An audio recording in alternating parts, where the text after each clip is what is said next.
Hi, everybody, and welcome to another episode of Boardrooms, Babies, and Bubbly. I am your host, Mots Ehouman, and today I want to talk a little bit about our inner critic. Yep, you know that person in your head that stops you from living your wildest dreams or pursuing the things that truly set your soul on fire. I've been at war with my inner critic for pretty much most of my adult life. And my most recent battle with her has been around starting this podcast. So I launched this podcast a couple of days ago. And I must say it was a bit of a soft launch. A soft launch because, again, my inner critic was saying things like, do you have enough credibility to lead the conversation on some of these topics?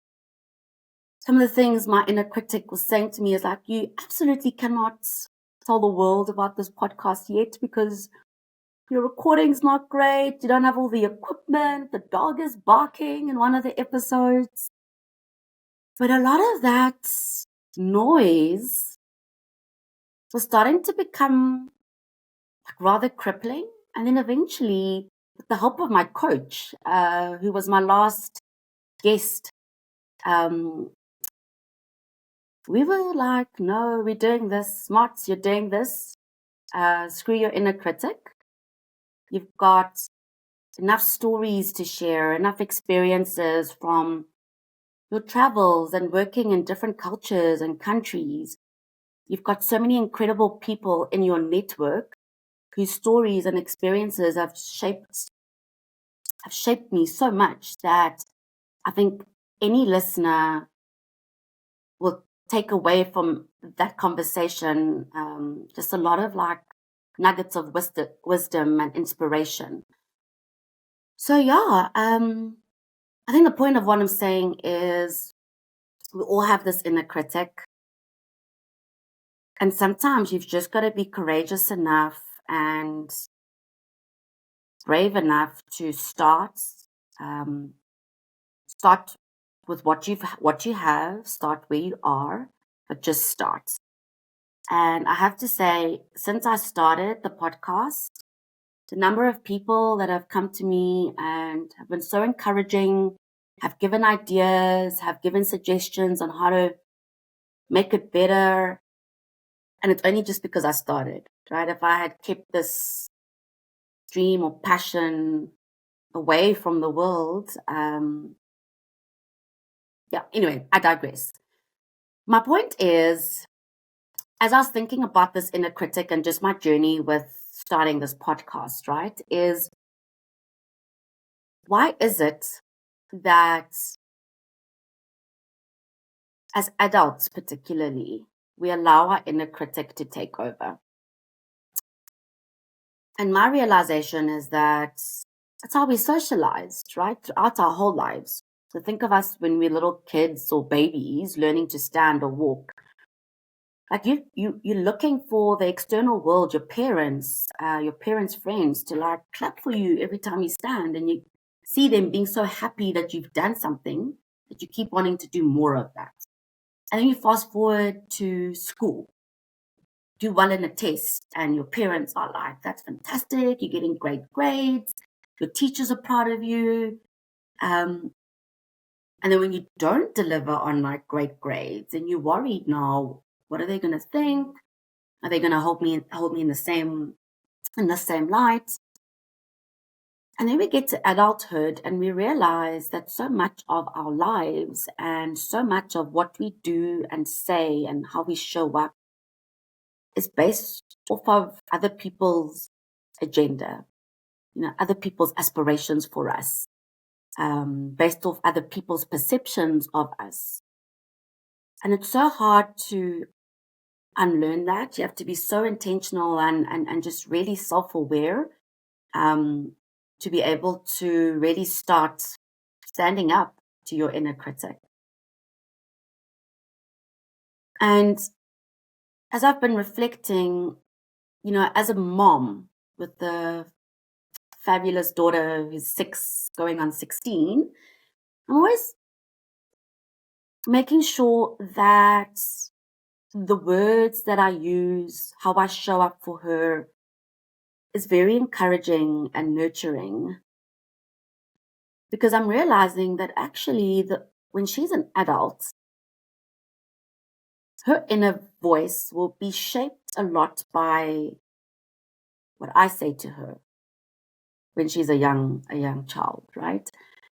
And I want to make sure that that inner voice when she's an adult is one that is not that critic that gets in the way, but rather a voice that's encouraging, the voice that can, constructively challenge, a voice that makes her want to do better and and just grow. So yeah, so I guess to all the parents who are listening, right, as you spend time with your kids, and just keep that at the back of your mind, that yeah, how you show up for them now, the things you say to them will form their inner voice, right, later on, when they're adults. I wanted to also just share this story about my daughter. I've been thinking a lot about this story as I've been putting this podcast together. So my daughter is a gymnast. Basically, every day we're doing handstands, cartwheels, splits, you name it. And a couple of months back, she was trying to learn how to do a handstand. Right? And just watching her every single day, trying and practicing her handstand, not getting it right, but still every day she's practicing her handstand, right?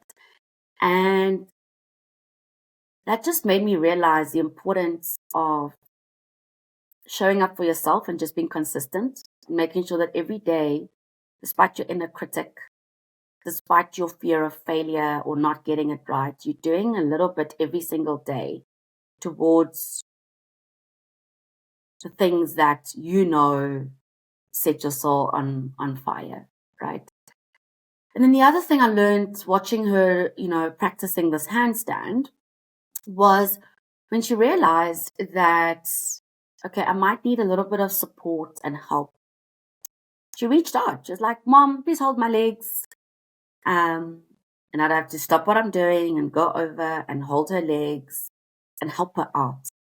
And that's the other thing I've realized on this journey, podcasting journey, is that it's absolutely okay to reach out for help. Like, I've never podcasted before. If anything, I get a little bit socially awkward when I'm in front of a camera, believe it or not. And yeah, just reach out. If there's something you want to start, you have a business idea, a creative pursuit, you don't have to do it alone. There's probably so many other people that have done something similar that you can learn from, people that are willing to share their experiences and expertise. But the starting point is to ask for help, right? So that was like the other lesson I learned from my daughter and her handstands. And then the last part was when she finally did a handstand. So I'm not sure if I mentioned this, but every time I chat to her or rather when she does something well, and I always say to her, Mama and Papa will always be proud. But what's more important is whether or not you're proud of yourself, right? And I've been drilling that into her from a very early age. So the one random morning, we are literally getting ready to go out somewhere. Walk into the room, and she's practicing the handstand on the bed against the wall. And I think now she's figured out the bed probably makes more sense, because if I fall, I have a soft landing. Probably need the wall because I can't ask mommy every time to hold my legs up, right? So I'm watching her, keeps falling over. She keeps falling over. And then the next thing, she does this handstand and she holds it for like what felt like 20 seconds. And there I am, like super, super excited, right? But I'm trying to keep my excitement a little bit low key because this is her moment.